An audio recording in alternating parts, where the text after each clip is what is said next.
मोहसिन नकवी साहब लिखते हैं कि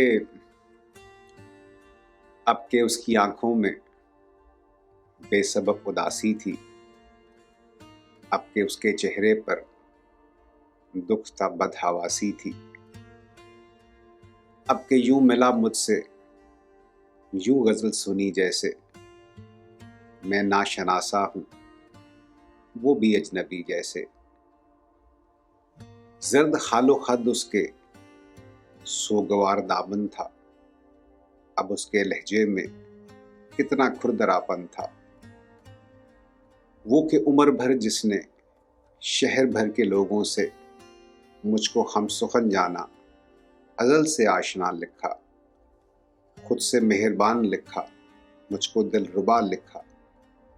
अब के सादा कागज पे सुर्ख रोशनाई से उसने तल्ख लहजे में मेरे नाम से पहले सिर्फ बेवफा लिखा।